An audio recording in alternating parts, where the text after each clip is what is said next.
Hello everyone, welcome to texture math. आज के session में हम रिएक्टिव फॉर्म के फॉर्म रिकॉर्ड से रिलेटेड एक और टॉपिक को कवर करेंगे। लास्ट सेशन में हमने देखा था कि फॉर्म रिकॉर्ड क्या होता है, कैसे इसको इंट्रोड्यूस किया गया और उसके क्या सिंपल डेफिनेशन स्ट्रक्चर होते हैं, राइट। तो आज का सेशन उसी के कंटिन्यूशन में है, जहाँ पे हम बात करेंगे कुछ और ऐसे इंपॉर्टेंट टॉपिक्स की रिलेटेड टू फॉर्म रिकॉर्ड जो हमें एज अ डेवलपर हमें पता होने चाहिए, जो थियोरटिकल थिंग्स है बट स्टिल हेल्पफुल है डेवलपर के लिए, क्योंकि इसी के बेसिस पे आप लोग आगे डेवलपमेंट परफॉर्म करोगे। ठीक है, तो इस सेशन में मेनली हम डिस्कस करने वाले हैं कि की कैरेक्टरिस्टिक्स क्या क्या होते हैं हमारे फॉर्म रिकॉर्ड के, कोर कौन से ऑपरेशंस हैं जो हम सपोर्ट करते हैं फॉर्म रिकॉर्ड के साथ में, और साथ में नेस्टेड फॉर्म रिकॉर्ड का क्या प्रोसेस रहता है, कैसे वो ऑपरेट होता है। तो ये सारी चीज़ें हम इस सेशन में मेनली डिस्कस करने वाले हैं। बट सेशन शुरू करने से पहले जस्ट एक रिकमेंडेशन है कि अगर अभी तक आप लोगों ने पहले वाले सेशंस नहीं देखे हैं तो आप पहले उनको देख लो, क्योंकि ये जो पूरी प्लेलिस्ट है एक प्रॉपर सीक्वेंस और सिंक में है। तो अगर आप उसको सीक्वेंशियली फॉलो करोगे तो और भी ज़्यादा ईजी रहेगा आप लोगों के लिए ऑन गोइंग टॉपिक को समझना और उसको इम्प्लीमेंट करना, क्योंकि अभी के लिए हमारी मेन प्रायोरिटी यही है कि कैसे हम कैरेक्टरिस्टिक्स को आइडेंटिफाई करें, क्या क्या कोर ऑपरेशंस हैं वो समझें। बट उससे पहले पता होना चाहिए बेसिक की फॉर्म रिकॉर्ड क्या होता है, जो लास्ट सेशन में हमने डिस्कस किया, रिएक्टिव फॉर्म क्या होता है। अगर ये चीज़ें पता होंगी तो बहुत इजी वे में आप ऑन गोइंग टॉपिक को समझ पाओगे। और उसके लिए आप लोग टेक्सचर में डिजिटल कोर्स बुक को भी रेफर कर सकते हो, जो फ्रीली अवेलेबल है आपके डिस्क्रिप्शन बॉक्स में। वहाँ पे आपको मोर देन 3,400 प्लस वीडियोस मिलेंगे, जो अवेलेबल है हिंदी और इंग्लिश दोनों लैंग्वेजेस के अंदर। तो जैसा भी आपको कन्वीनियंस हो उस अकॉर्डिंग आप उनको कंज्यूम कर सकते हो विदाउट एनी लैंग्वेज बैरियर। ठीक है, तो अभी स्टार्ट करते हैं। सबसे पहले हमारे पास कुछ मैंने यहाँ पे हेडिंग लिखी हुई है, एंगुलर कोर्स पार्ट टेक्सचर में, reactive form and Angular, introduction to form record part 2। ठीक है, अब देखते हैं की कैरेक्टरिस्टिक्स की कौन कौन से की कैरेक्टरिस्टिक्स है। तो important properties of form record, it supports dynamic keys. तो ये तो सबसे मेन इंपॉर्टेंट हमारा पॉइंट है कि ये डायनेमिक कीज को सपोर्ट करता है। ठीक है, फॉर्म ग्रुप को अगर कंपेयर करने से तो वहाँ पे डायनामिक कीज सपोर्ट नहीं था, बट यहाँ पे ये सपोर्ट करता है डायनामिक कीज को। ये स्टोर करता है फॉर्म कंट्रोल ऑब्जेक्ट्स को। ठीक है, तो जो भी फॉर्म कंट्रोल के जो भी ऑब्जेक्ट्स होते हैं, अगर आपको उसको स्टोर करना है तो उसके लिए आप क्या यूज़ करोगे, आप यूज़ करोगे फॉर्म रिकॉर्ड को। स्ट्रक्चर इज ऑब्जेक्ट बेस्ड, यहाँ इसका जो पूरा स्ट्रक्चर रहेगा फॉर्म रिकॉर्ड का वो ऑब्जेक्ट बेस्ड रहेगा। ठीक है, जैसा कि लास्ट सेशन में हमने देखा था कि वो की वैल्यू के टर्म्स में रहता है, तो ओवरऑल आप कह सकते हो कि structure is object based. It provides run time flexibility. अब रन टाइम फ्लेक्सिबिलिटी क्या होती है, सपोज आपने एक एग्जांपल बिल्ड किया जहाँ पे आप यूज़र के स्किल्स को मेंटेन कर रहे हो, राइट, और वहाँ पे हमें ये नहीं पता कि यूज़र के कौन कौन से स्किल्स यूज़र एंटर करने वाला है।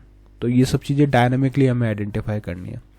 तो डायनामिकली इसको आइडेंटिफाई करने के लिए अगर आपको नहीं पता, इनिशियली आप उसको नहीं जानते, तो उस सिचुएशन में आप यूज़ करोगे डायनामिक नेचर के लिए आप यूज़ करोगे रन टाइम फॉर्म रिकॉर्ड को, जो इसको फ्लेक्सिबिलिटी प्रोवाइड करेगा रन टाइम पे ही इमिडिएटली आप वहाँ पे सारे जो कंट्रोल्स हैं उनको मैनेज कर सकते हो। तो उस सिचुएशन में हम क्या यूज़ करेंगे, फॉर्म रिकॉर्ड का। ठीक है, नेक्स्ट है works with the type reactive form. ये क्या करता है, टाइप रिएक्टिव फॉर्म के साथ में भी वर्क करता है।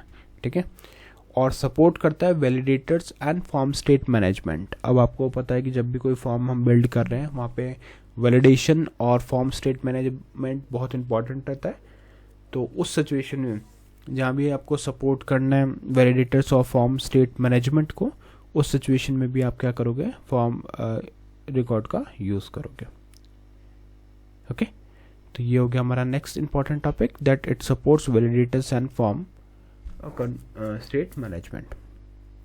सेकेंड हमारे पास आता है, अब यहाँ तक हमने क्या कीज देख लिया कि कौन कौन से की कैरेक्टरिस्टिक्स हैं, जैसे ये सपोर्ट करेगा डायनामिक कीज को, स्टोर करेगा फॉर्म कंट्रोल ऑब्जेक्ट को, स्ट्रक्चर यहाँ पे रहता है जो है ऑब्जेक्ट बेस्ड, और प्रोवाइड करता है रन टाइम फ्लेक्सिबिलिटी को, वर्क करता है टाइप डायरेक्टिव फॉर्म के साथ में, और सपोर्ट करता है वैलिडेटर्स और फॉर्म स्टेट मैनेजमेंट को। सेकेंड इंपॉर्टेंट जो टॉपिक आता है इसमें वो आता है कोर ऑपरेशन सपोर्टेड, कि कौन कौन से कोर ऑपरेशंस हैं ऐसे जो सपोर्ट करता है फॉर्म रिकॉर्ड। तो पहला है form record supports all major control container operation, जो भी मेजर कंट्रोल ऑपरेटर्स होते हैं, जैसे कि पहला ऐड कंट्रोल डायनामिकली। सपोज आपने कुछ कंट्रोल्स को ऐड किया बट लेटर ऑन आपको कुछ और न्यू कंट्रोल्स को ऐड करना है तो और डायनामिकली करना है, तो उस सिचुएशन में भी ऐड कंट्रोल करा जा सकता है। तो ऐड कंट्रोल डायनामिकली मतलब ऐड ऑपरेशन इसमें अलाउड होता है। सिमिलरली आपने कुछ कंट्रोल्स को ऐड कर दिया बट लेटर ऑन आपको रियलाइज होता है डायनामिकली कि उन कंट्रोल्स को आपको रिमूव करना है, तो उस सिचुएशन में भी आप क्या कर सकते हो, रिमूव ऑपरेशन को परफॉर्म कर सकते हो। तो पहला ऑपरेशन हो गया हमारा ऐड कंट्रोल डायनामिकली। जब भी आपको कंट्रोल को डायनामिकली ऐड करना है तो उस सिचुएशन में आप क्या यूज करोगे, ऐड कंट्रोल को यूज करोगे, रिकॉर्ड फॉर्म रिकॉर्ड को यूज करोगे। सेकेंड ऑपरेशन है कि जब आपको रिमूव करना है कोई एग्जिस्टिंग कंट्रोल को, इसको हम लिख सकते हैं existing control, remove existing control. तो उस सिचुएशन में भी फॉर्म रिकॉर्ड को यूज करके हम एग्जिस्टिंग कंट्रोल को रिमूव कर सकते हैं। नेक्स्ट आता है रिप्लेसिंग एग्जिस्टिंग कंट्रोल। तो जब भी आपको कोई एग्जिस्टिंग कंट्रोल है जिसको आपको रिप्लेस करवाना है तो उस सिचुएशन में भी आप क्या यूज कर सकते हो, फॉर्म रिकॉर्ड को यूज कर सकते हो। चेक करने के लिए कि इफ फॉर्म कंट्रोल एग्जिस्ट और नॉट, तो वेरिफिकेशन पर्पस के लिए भी हम फॉर्म रिकॉर्ड को यूज करेंगे। तो ये सब इसके कुछ इंपॉर्टेंट ऑपरेशंस हैं जो हम एक एक इंडिविजुअल एग्जांपल में भी कवर करेंगे। हम देखेंगे कि कैसे फॉर्म रिकॉर्ड के साथ में आप ऐड कर सकते हो कंट्रोल को डायनामिकली, रिमूव कर सकते हो एग्जिस्टिंग कंट्रोल को, रिप्लेस कर सकते हो एग्जिस्टिंग कंट्रोल को। चेक करने के लिए अगर आपको कोई एग्जिस्टिंग कंट्रोल को चेक करना है कि वो एग्जिस्ट करता है या नहीं, तो वो भी पॉसिबल है। और साथ में नेक्स्ट ऑपरेशन है रिट्रीव स्पेसिफिक कंट्रोल। हो सकता है आपके पास मल्टीपल कंट्रोल्स हों, उनमें से आपको कोई स्पेसिफिक कंट्रोल को रिट्रीव करना है। सपोज हमारे पास 5 कंट्रोल्स है और उन 5 में से मुझे थर्ड कंट्रोल को एक्सेस करना है, तो उस सिचुएशन में भी ये ऑपरेशन परफॉर्म किया जा सकता है, रिट्रीव किया जा सकता है स्पेसिफिक कंट्रोल को। नेक्स्ट आता है अपडेट वैल्यूज। जब भी आपको वैल्यूज को अपडेट कराना है तो उस सिचुएशन में भी हम फॉर्म कंट्रोल को इसको मेनली फॉर्म रिकॉर्ड को यूज करते हैं क्योंकि वहाँ पे अपडेट वैल्यूज का ऑपरेशन सपोर्टेड है। नेक्स्ट आता है रीसेट फॉर्म स्टेट। तो ये भी एक ऑपरेशन है कि जब भी आपको फॉर्म स्टेट को रीसेट करना है तो उस सिचुएशन में भी आप क्या यूज़ कर सकते हो, फॉर्म कंट्रोल को यूज़ कर सकते हो। नेक्स्ट है एक इम्पॉर्टेंट लाइन है कि these operation allow developer to manage dynamic form structure efficiently. तो ये जो 7 मेन इसके कॉन्सेप्ट है, जो 7 इसके मेन ऑपरेशन है, वो अलाउ करते हैं डेवलपर्स को इन चीज़ों को मैनेज करने के लिए, डायनामिकली स्ट्रक्चर फॉर्म स्ट्रक्चर को एफिशिएंटली मैनेज करने के लिए। ठीक है, तो ये सारी चीज़ें क्लियर हो गई। तो अब तक मेनली हमने देखा कि क्या की कैरेक्टरिस्टिक्स होते हैं हमारे पास फॉर्म रिकॉर्ड के, और कौन कौन से वो कोर ऑपरेशंस हैं जिसे हम परफॉर्म कर सकते हैं अपने फॉर्म रिकॉर्ड के साथ में। नेक्स्ट हमारे पास आता है नेस्टेड फॉर्म रिकॉर्ड। तो नेस्टेड फॉर्म रिकॉर्ड पढ़ना इसलिए इंपॉर्टेंट है क्योंकि फॉर्म रिकॉर्ड के बेसिस पे ही आप पहले अगर आपको आइडिया होगा कि इसमें नेस्टिंग पॉसिबल है या नहीं, तभी आप उसको वहाँ पे प्रोग्राम में यूज़ कर सकते हो। तो यस, इसमें पॉसिबल है। Form record can be nested inside the other form container.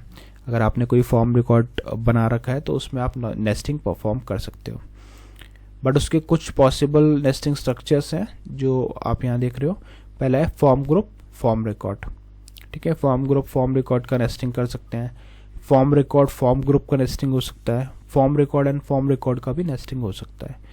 तो ओवरऑल ये क्या करता है, अलाउ करता है डेवलपर को to build complex dynamic form hierarchies. ठीक है, तो अब अगर आप रियल वर्ल्ड सिनेरियोज में वर्क कर रहे हो जहाँ पे आपको काफ़ी सारे मल्टीपल हायरार्कीज मेंटेन करने हैं, तो उस सिचुएशन में डेवलपर्स क्या कर सकता है, फॉर्म रिकॉर्ड की हेल्प से बिल्ड कर सकता है कॉम्प्लेक्स डायनेमिक फॉर्म हायरार्की को, है ना। तो जब भी आपको कॉम्प्लेक्स हायरार्की मेंटेन करनी है तो उस केस में भी आप फॉर्म रिकॉर्ड का यूज़ कर सकते हो। ओके, तो ओवरऑल इस सेशन के पूरे प्रोसेस में हमने यही देखा कि क्या की कैरेक्टरिस्टिक्स होते हैं। सेकेंड इम्पॉर्टेंट हमने देखा कि कौन कौन से ऐसे कोर ऑपरेशंस हैं जो हम आगे प्रैक्टिकली भी परफॉर्म करके देखेंगे इंडिविजुअली एक एक एग्जांपल के साथ कि कैसे ये वर्क करता है। और साथ में हमने देखा कि नेस्टिंग भी इसमें पॉसिबल है, जो हमें हेल्प करती है कॉम्प्लेक्स स्ट्रक्चर्स को बिल्ड करने के लिए। तो नेक्स्ट सेशन में हम इससे रिलेटेड और भी टॉपिक डिस्कस करेंगे। So thank you for watching tech share.